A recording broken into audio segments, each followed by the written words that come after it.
Alright, now, I try not to let shit like this bother me. I'm a pretty easygoing guy, but there's this one guy in the news lately that has just been driving me batshit crazy.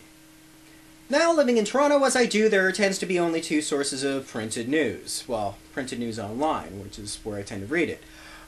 We got The Sun on the one hand, which is right-wing, and we've got the Toronto Star on the other end, which is left-wing liberal. I like to read both. But when it comes to national broadcast news, we pretty much have the CBC, CTV, and Global, all of which are pretty left-wing. So 6 months ago, the right answers with Sun News Network, which is great. There should be 2 points of view. And I've been noticing that in the last couple of months reading the Toronto Sun, online, that they've been posting videos from the news network.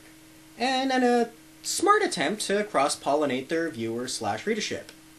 But there's this one fucking guy who's just the most irritating, fucking antagonistic, needlessly insulting, just overall fucking douchebag that's just been driving me nuts, and that's Ezra Levant. So here I'm going to show you a bit of Ezra Levant as he first made headlines in Canada.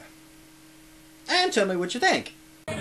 Once more on newsstands in Denmark, those cartoons, published again to mark the arrest of a man charged with trying to assassinate the cartoonist who started the controversy. The Western Standard was one of just 2 publications in Canada which reprinted them, setting off a decidedly Canadian battle, a complaint to the Alberta Human Rights Commission.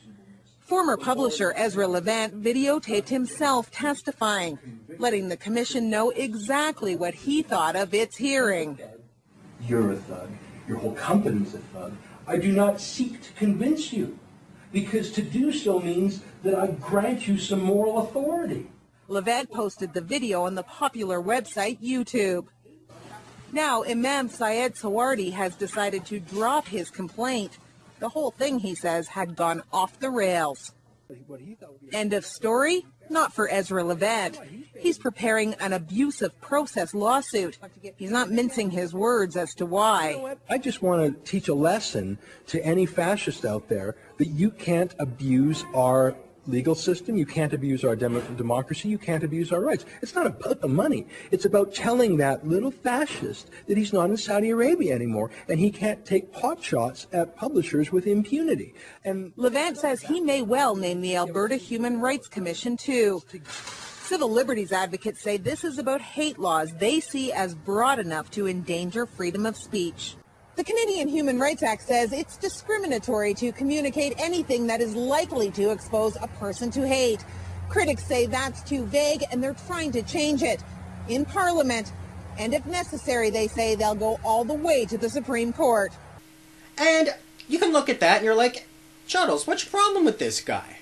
Holy shit, this guy's got balls, he's standing up for free speech, for freedom of the press, and you'd be right.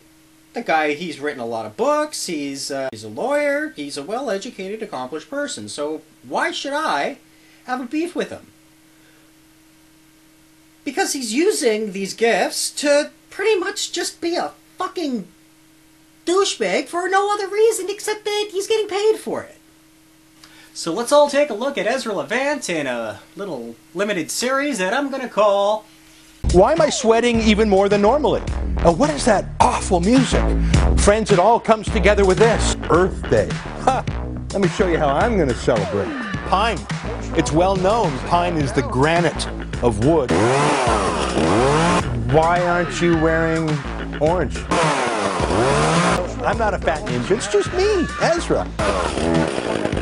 If that's the case, it's tasty, tasty murder. Lord Leveduck, I'm Barge Delahunty from this 22 minutes feels like an hour. Tune in tonight to The Source, where I finally get my man.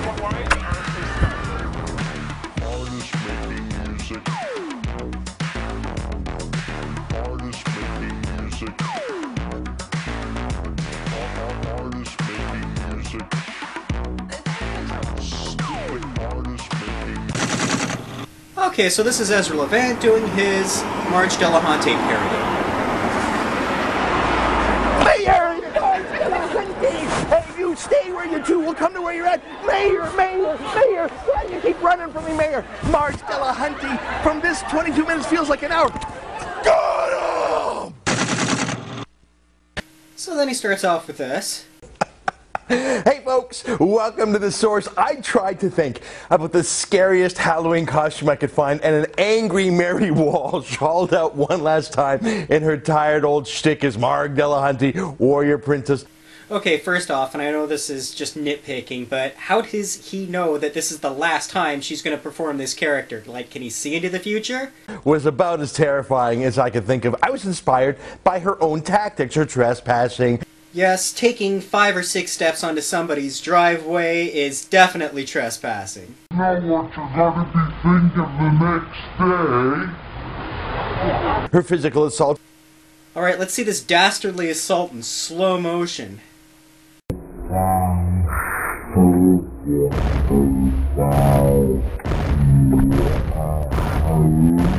But most importantly, her complete lack of funny. This is just the first example of many of how he likes Bending the language for his own benefit. Okay, so where were we again? But most importantly, her complete lack of funny. When Walsh is between comedy work, which is pretty often these days. And this is probably a good time to start the contradiction meter. We're going to put a point up every time he contradicts himself. Partly for my own personal amusement, and secondly to point out just how this guy shouldn't even be considered anything close to a journalist. I know pundits usually aren't considered journalists, but all the same, this guy should not be telling people what to think. God love you. Take care of yourself now.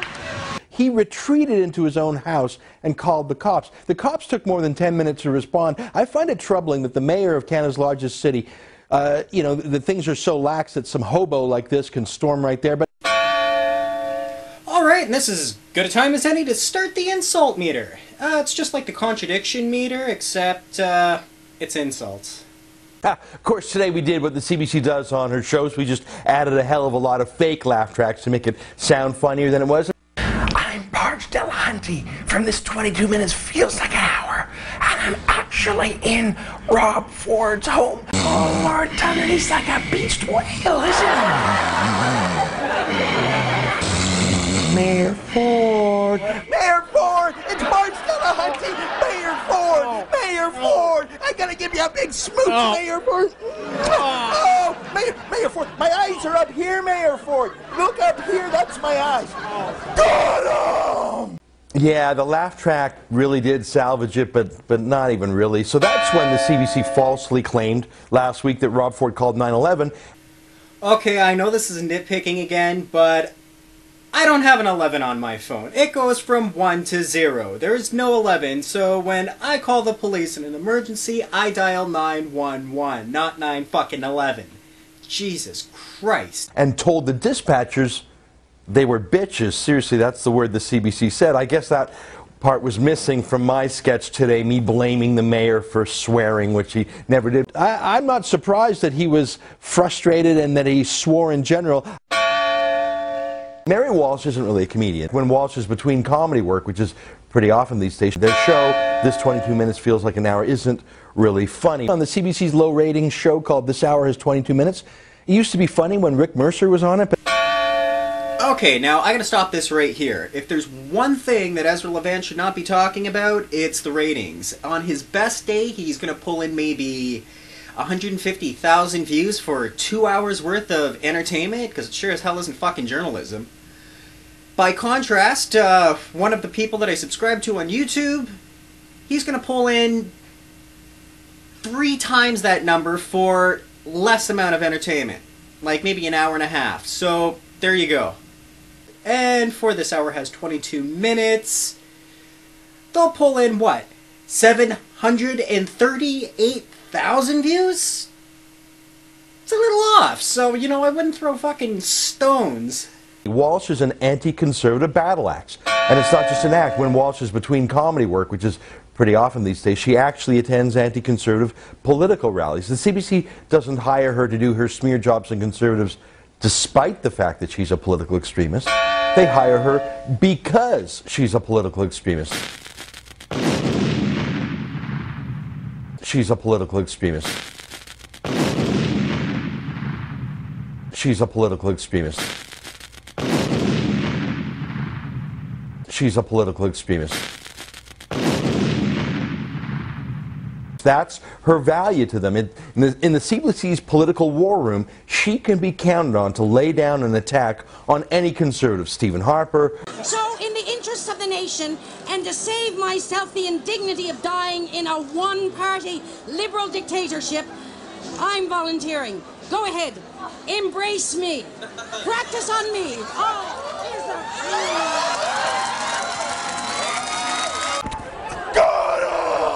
They don't go after leftist bureaucrats, just conservatives. It's Christmas. Yeah, it's time to give like Santa Claus, not save like Scrooge. Whoever. And you know, the entire future of the country is resting on those somewhat bony shoulders. Whoever. Chuck, the mighty Canuck, told the Liberals to take a fly. And the boys in editing will try and funny it up later with the laugh track. Okay, so that, in a nutshell, is Ezra Levant. I could go on, but the story pretty much peters out there. But don't worry, there's plenty of other stories that he loves to cover that I'll fill you in on. So, in the meantime, this is Chuddles. I hope you found it entertaining, and we'll see you again real soon.